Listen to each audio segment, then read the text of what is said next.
से निर्देश रहेगा कि आगे अपना स्थान ग्रहण करें। मदन सरोजा साहब सशक्ति जोरदार ताली। आगे ओके थे और आपने अखिल भारतीय ग्राम पंचायत को नई ऊर्जा प्रदान करते हुए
हमारे ग्राम पंचायत के अध्यक्ष श्री कुमार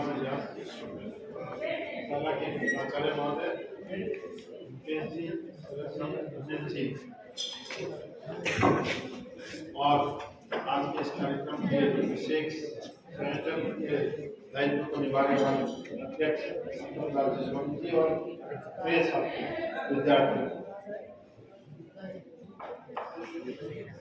ग्राहक क्या होता है? ग्राहकों के हितों की रक्षा के लिए एक संगठन की स्थापना की गई, अखिल भारतीय ग्राहक पंचायत। अखिल भारतीय ग्राहक पंचायत ग्राहकों के हितों की सुरक्षा और संवर्धन इन तीनों का कार्य करती है। अब प्रश्न ये उठता है कि ग्राहक कौन है?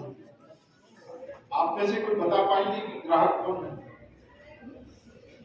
मैं चाहता हूं कि थोड़ा जल्दी बताएं, कौन होता है ग्राहक?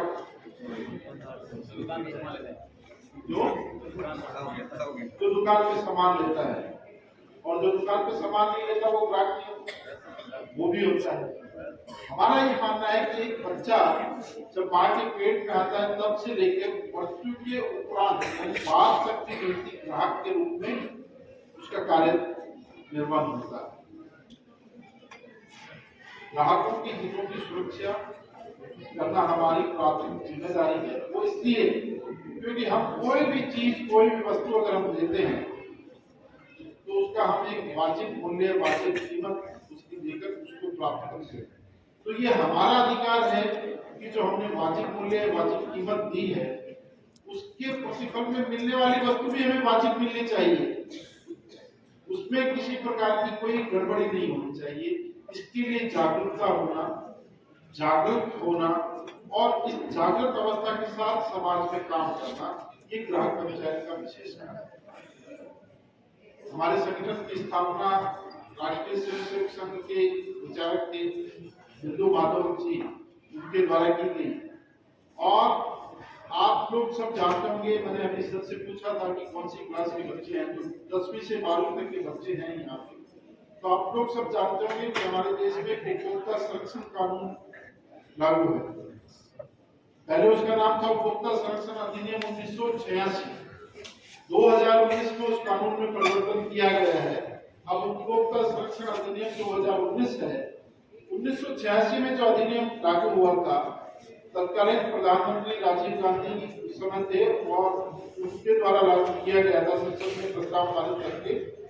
उस अधिनियम की पृष्ठभूमि में भी हमारे जो संगठन के संस्थापक थे, उन्होंने तत्कालीन प्रधानमंत्री जी से इस विषय पे बातचीत करने के लिए समय मांगा।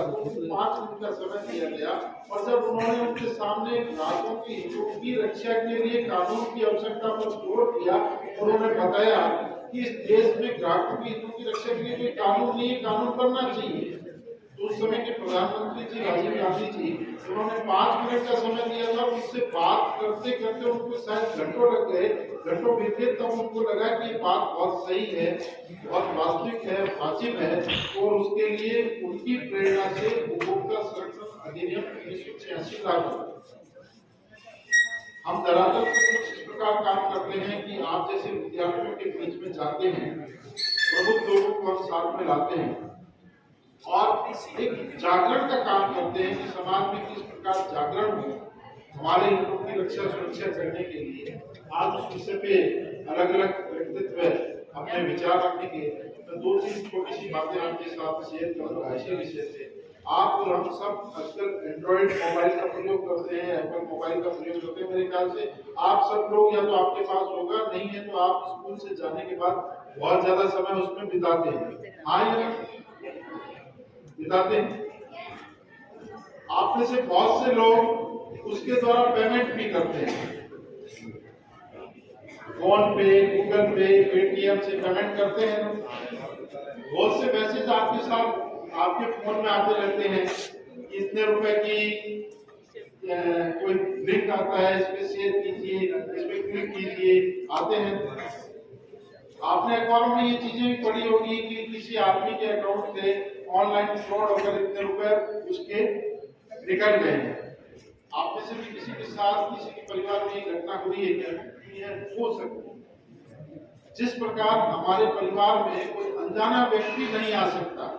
अगर कोई आता है, गेट खटखटाता है, हम पूछते हैं भी आप कौन है, वो कहता है मैं आपको जानता नहीं हूँ, परिचय नहीं है, फिर भी वो घर में आता है, तो क्या हम उसको घर में बुला लेंगे? क्या नहीं बुलाएंगे?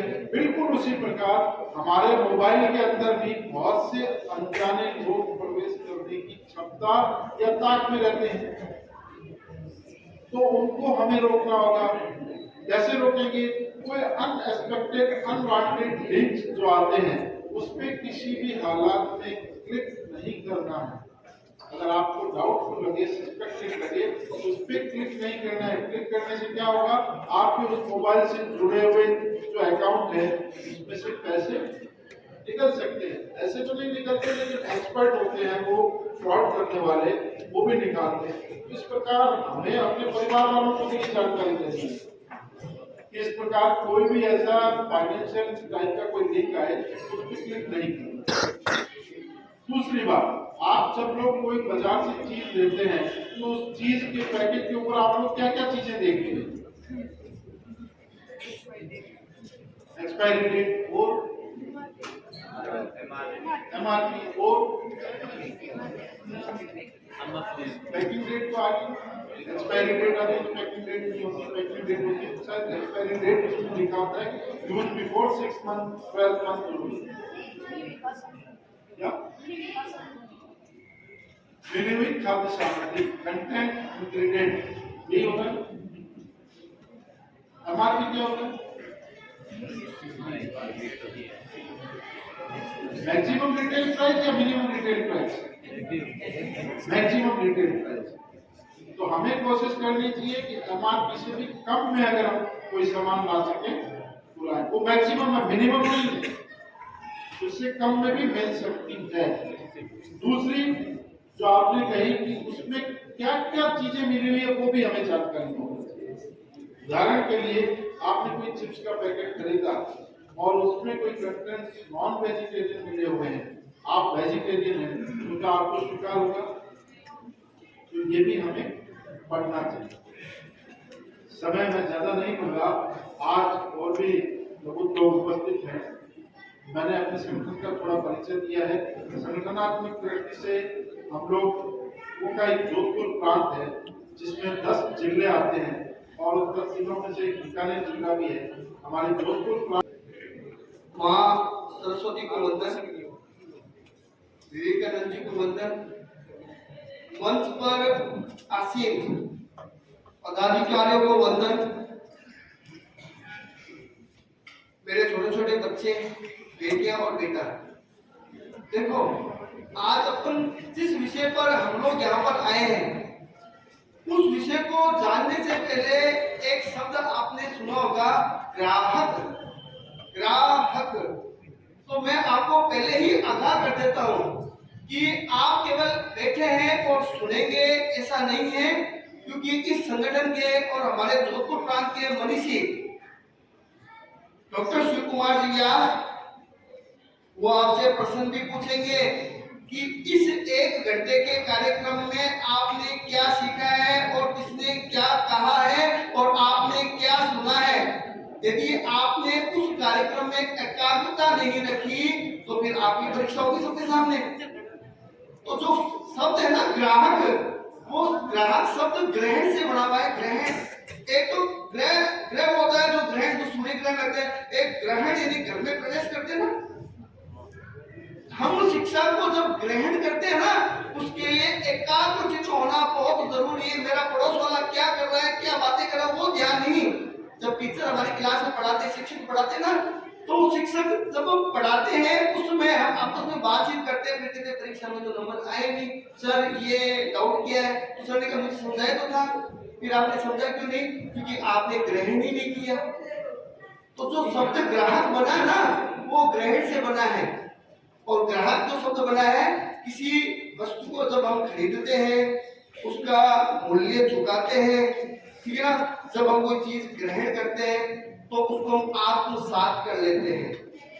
आपने पहली कक्षा में पढ़ा होगा 1 2 3 4 आ ई उ ये आपने ग्रहण किया। अब आपको कभी बताया कि भाई 44 नंबर किया है तो आपको 4 और 4 44 है या 4 और 4 44 है ना, 51 है। आप इसको जीवन में ग्रहण कर लिया ना, और इस प्रकार से आपने चीज को ग्रहण किया।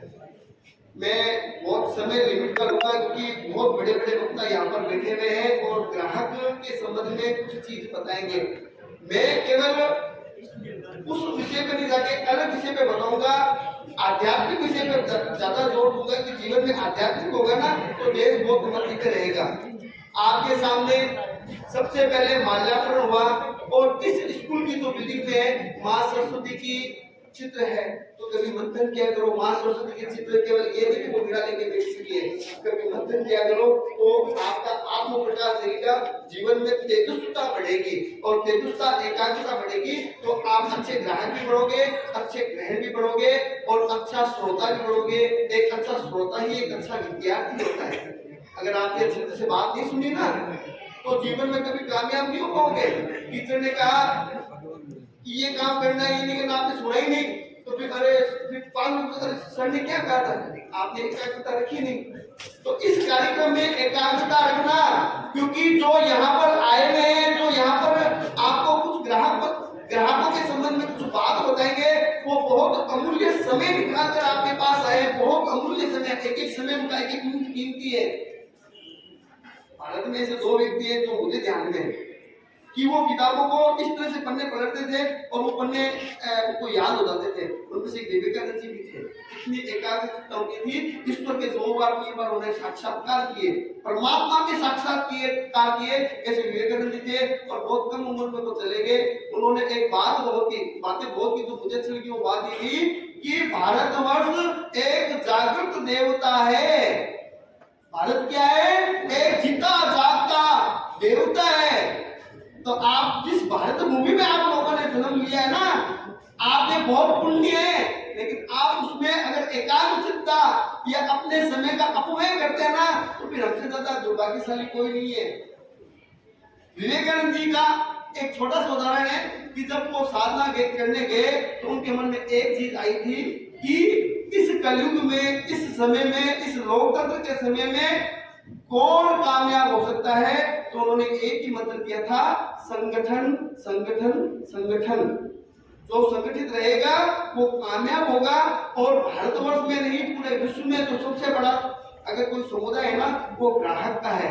जैसे मेरे से पहले जो होता थे उन्होंने बताया कि जन्म लेने के समय ग्राहक होते हैं, मरने के बाद भी ग्राहक होते हैं, है ना। पैदा होते थे बच्चे के लिए कुछ खरीदते हैं, मर भी जाते तो उसके लिए कुछ ना कुछ खर्च करते हैं। उस पूरे कार्यकाल में जितनी भी खरीदारी होती है वो ग्राहक की होती है।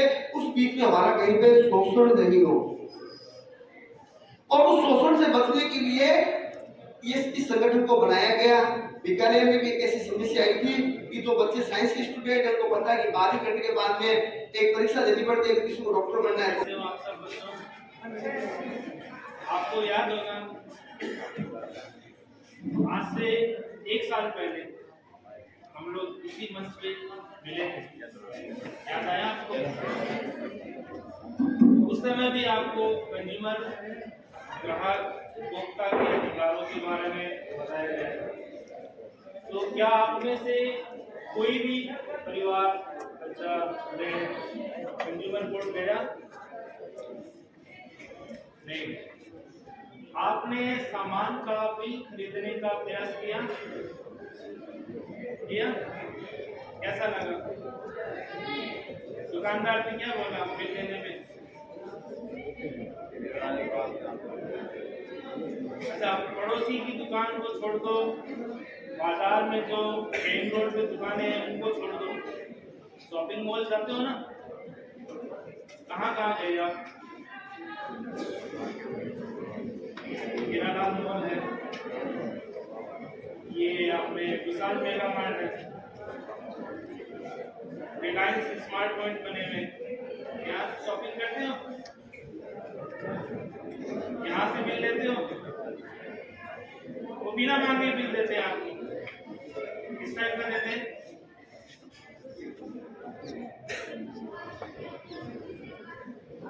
ये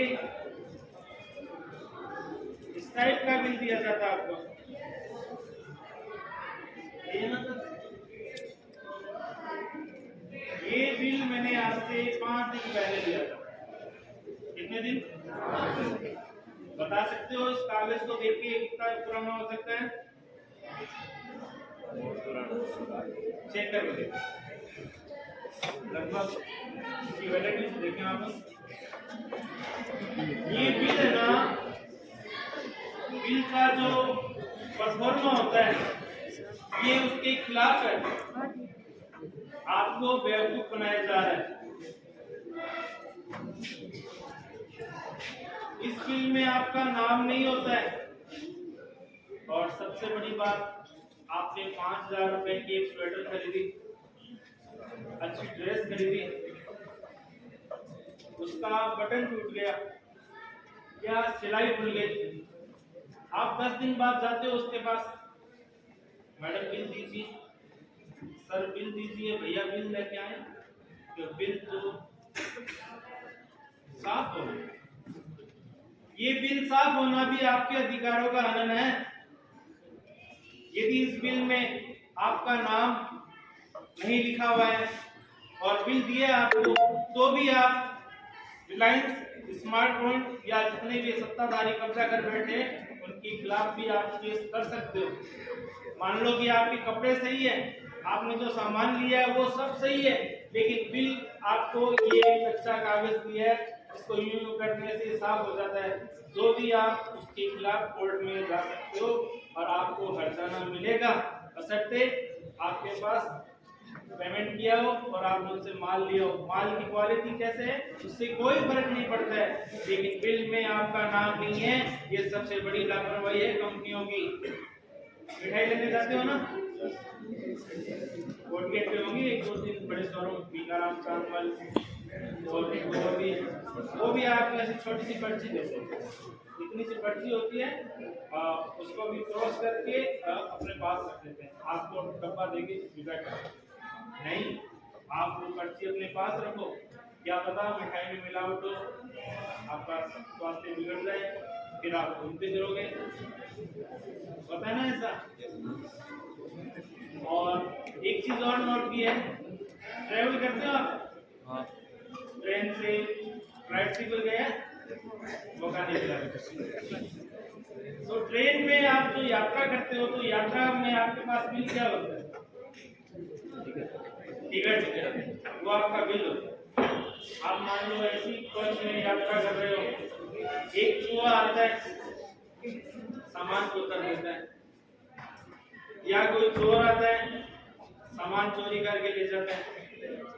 अब आप ट्रेन में इधर उधर ताक कर रहे हो कि मेरा सामान कौन ले गया, कौन ले गया।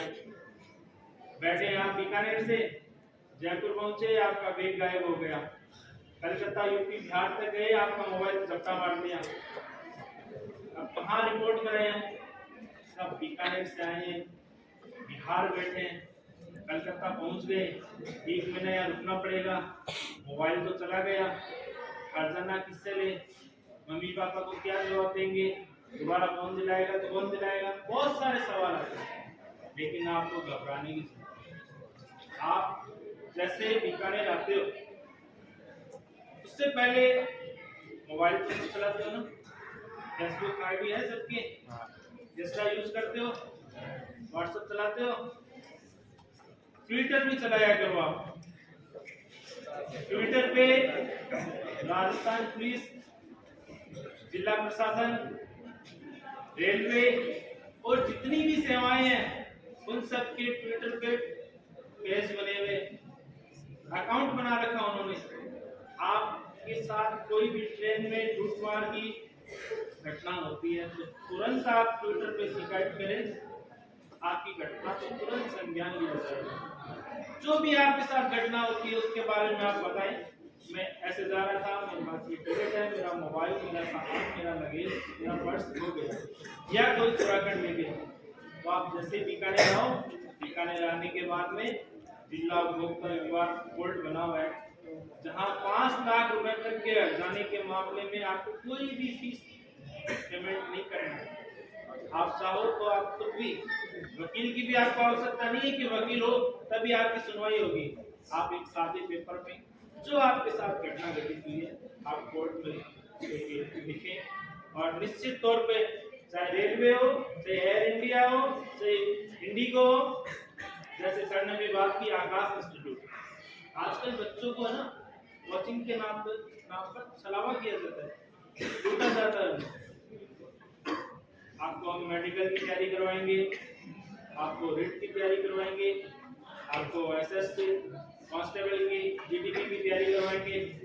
20,000 रुपये आपको एडवांस देना होगा, 50,000 रुपये हमारी पूरी फीस होगी, और आपको 2 दिन का डेमो दिया जाएगा। नहीं डेमो भी नहीं होता है, आपने 4 दिन 5 दिन 10 दिन वहाँ पे स्टडी की, तो आपको यूँ लगता है कि ये सर पढ़ाने लायक नहीं है, या जो सर पढ़ा रहे हैं मुझे समझ में नहीं आ रहा है, सर की भाषा शैली कठिन है। बस सर का एक ही इरादा रहता है कि मैं क्लास में आया, मैंने अपना लेक्चर दिया, मुझे अपनी फीस देनी है और मैं जाऊँगा। तो आप वहाँ से इग्नोर हो जाते, आपका मन पढ़ाई में नहीं लगता, आप डिप्रेशन में, तनाव में चले जाते हैं। मम्मी पापा से आप बात शेयर करते हो, मम्मी पापा कहते हैं कि बेटा 20,000 के लिए 7,000 रुपये जमा करवाता है, एडजस्ट कर। वो बच्चा एडजस्ट के चक्कर में, मैं आपको ले सकता हूँ कोटा की तरफ, अखबार पढ़ते हो ना आप, आए दिन घटनाएं होती है, बच्चे ने तनाव के मारे सुसाइड कर, फांसी पे लटक गया, बिल्डिंग से छलांग लगा दी। एक बच्चे ने तो अपने आप को आग लगा ली, जिंदा जला। तो ये घटनाएं आपका शोषण करती है, और अपन कोई बात को खुलकर नहीं कह सकते, सुसाइड कर लिया।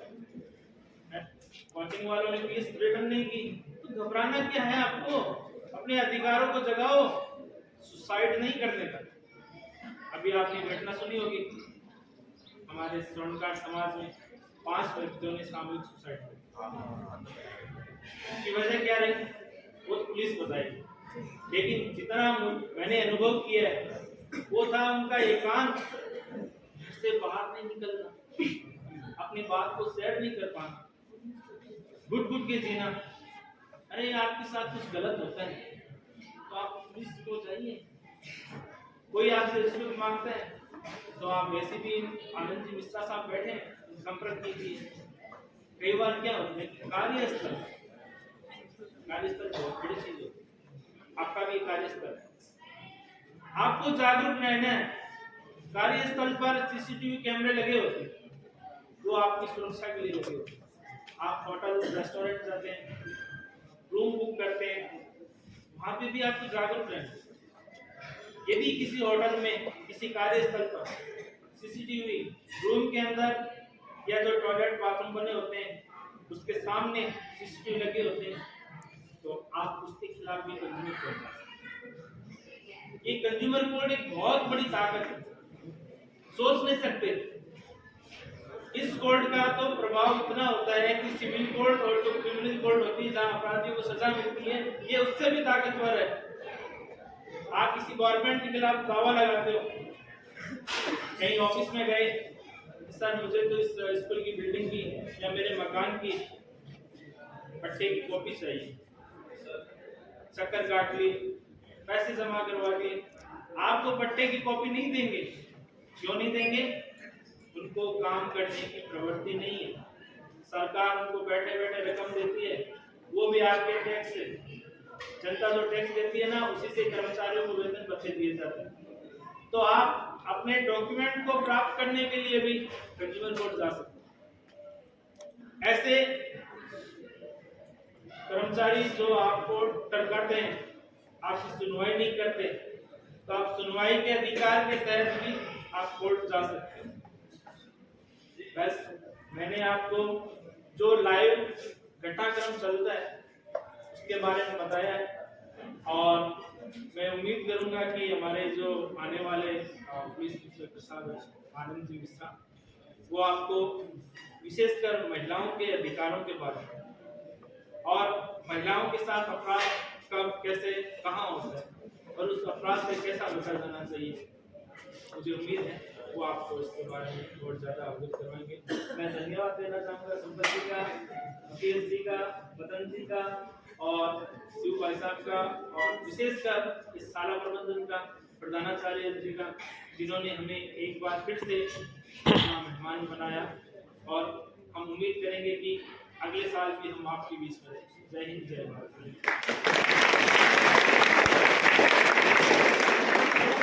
मुकेश जी से किशोर लगा करके आदरणीय आनंद जी साहब का स्वागत कर रहे हैं। जोरदार तालियों से आप ऊर्जावान हैं और हमेशा अपने कार्य के प्रति समर्पित रहते हैं। आज हमें मिला है, हमारा सौभाग्य है कि आपके घोषणा के द्वारा हम और अभी प्रेरित होंगे, तो मैं सादर आमंत्रित कर रहा हूँ।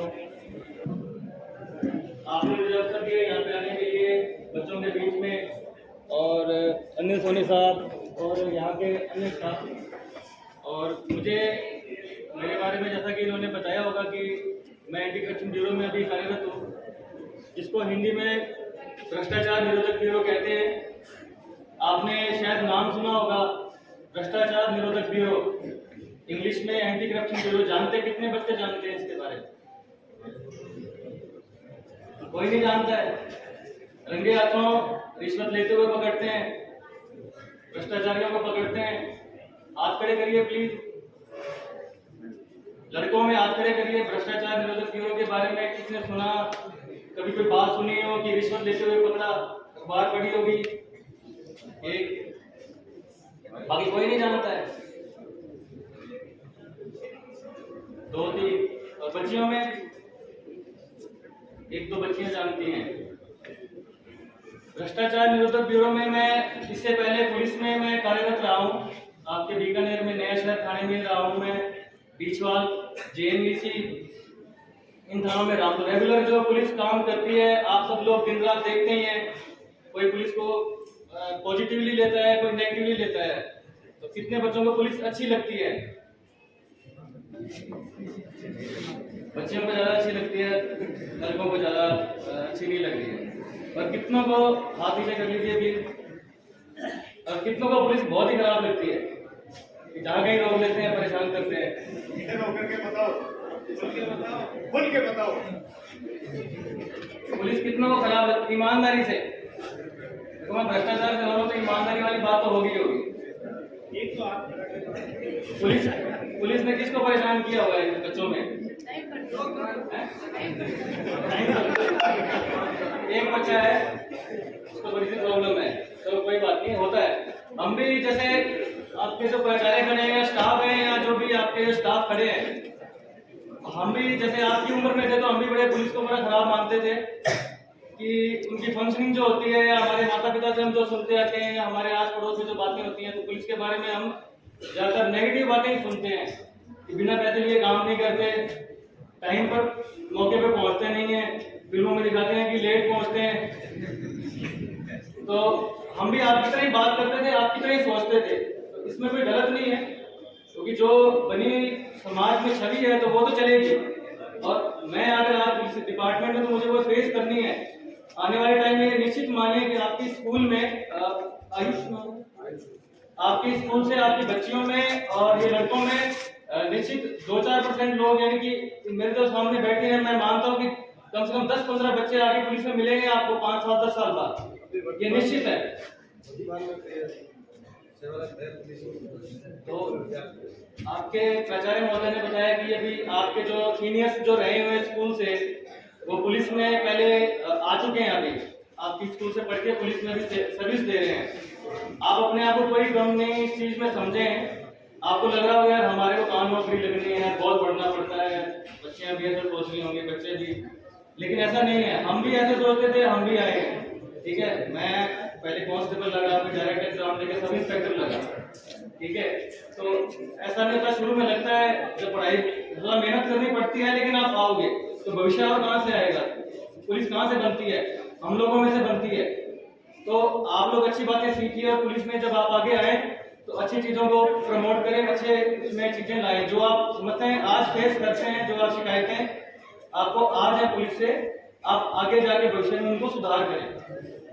अपने आप को कहीं कम नहीं समझें।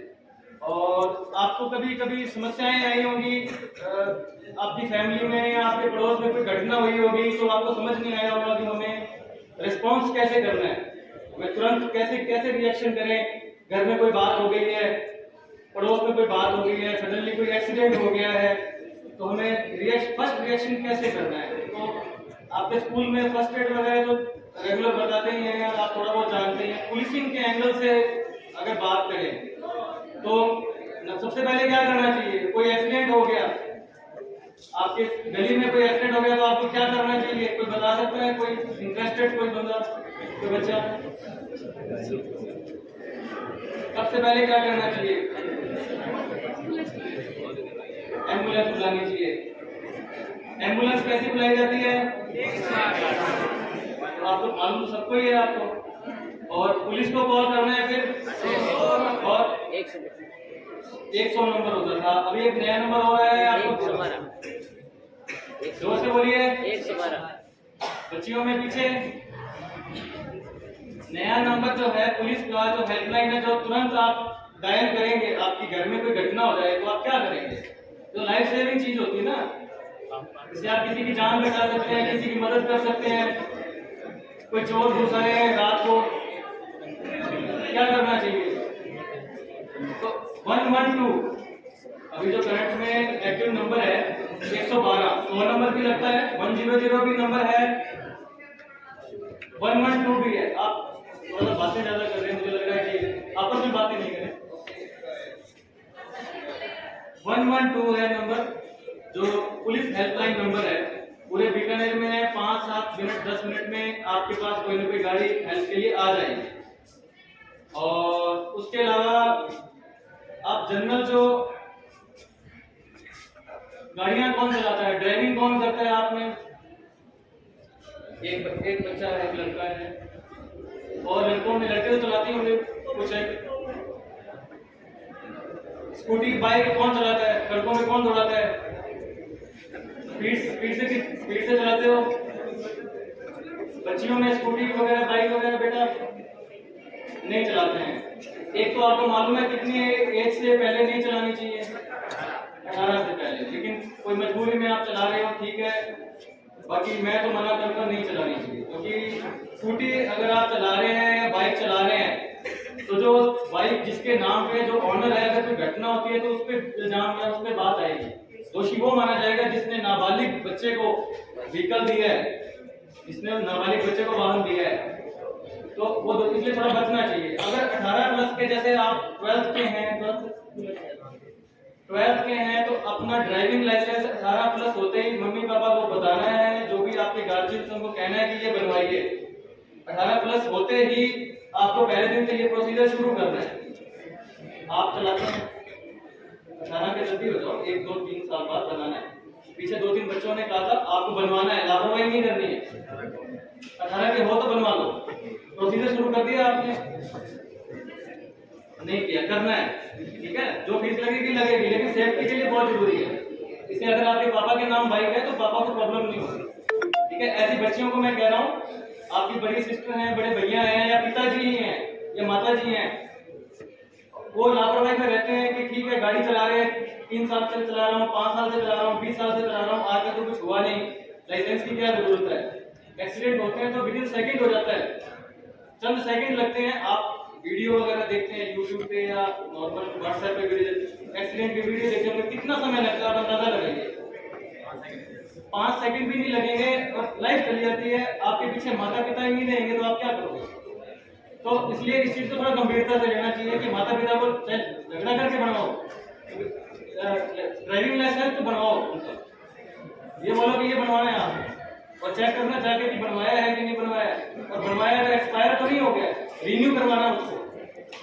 क्योंकि पुलिस में रहते हुए हमारा अलग अलग, जैसे चोरी है और लूट है या मर्डर है, हमने ऐसे केसेस डील किए हैं, साइबर क्राइम है, तो एक्सीडेंट केसेस मैंने काफी डील किए हैं। तो मैंने लगभग 50 डेड बॉडी का पोस्टमार्टम करवा चुका हूँ मेरे हाथों से, 50 डेड बॉडी में करवा चुका हूँ। मोस्टली 5-10 केस ऐसे थे जिसमें पूरी बॉडी को कुछ नहीं हुआ है, सिर्फ हेड पे इंजरी हुई थी, थोड़ी सी इंजरी हुई थी और एक्सपायर हो गया।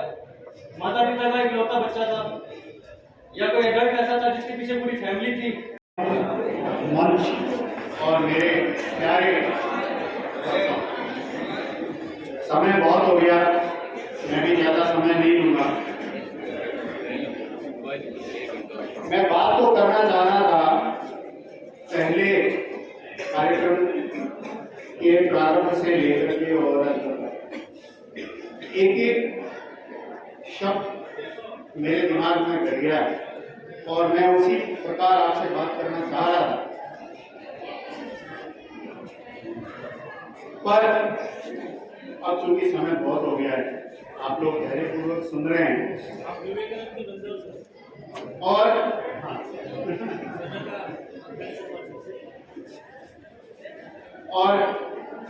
आप लोग जो है जिस प्रकार से सुन रहे हैं, तो मैं एक बार शुरू में, ये पंडित जी बैठे उधर, उनसे मीडिया ने पूछा और संगठन कहाँ है, पूछा था ना पंडित जी, आपको पूछा था ना, एक मीडिया ने पूछा था कि ये संगठन अखिल भारतीय ग्राहक संघ है क्या है।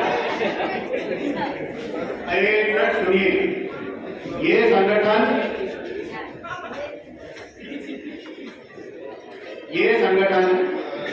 वास्तविकताओं पर आधारित संगठन है। पिछले वर्ष जब हम लोग आपके सामने आए थे, तब जिला उपभोक्ता आयोग, जिसका नाम आजकल उपभोक्ता प्रतितोष आयोग कर दिया है, उसके अध्यक्ष महोदय यहाँ आए थे। उन्होंने अपने साथ आपके इंटरेक्शन, मतलब पब्लिक के इंटरेक्शन, पब्लिक ने आकर के किस तरह से उनको हमारी भी सेवा कर दो, तो वो सेवाएं जो है लेने के बाद में मिश्रा जी जैसे ईमानदार पुलिस वालों के हाथों में पड़ के और सलाखों के गेट के पीछे चले जाते हैं। हमारा संगठन इस वास्तविकता को बताता है। अब मैं ज्यादा समय नहीं लूंगा, ये लैंग्वेज बात कर रहा हूं, मैं भाषा की बात कर रहा हूं, भाषा में भी अर्थ, नस्ल, मिश्रा जी ने एक शब्द लिया था नकल। वैसे तो मैं सब पर बात करना चाह रहा था।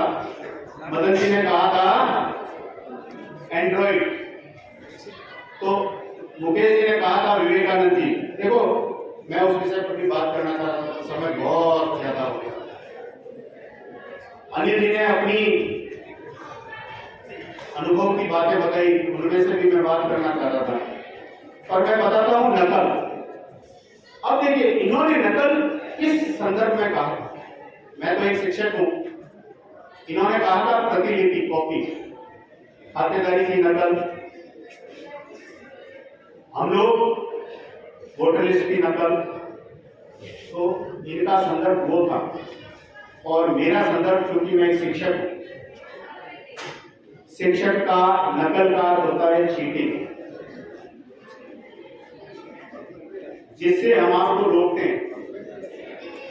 हैं ना।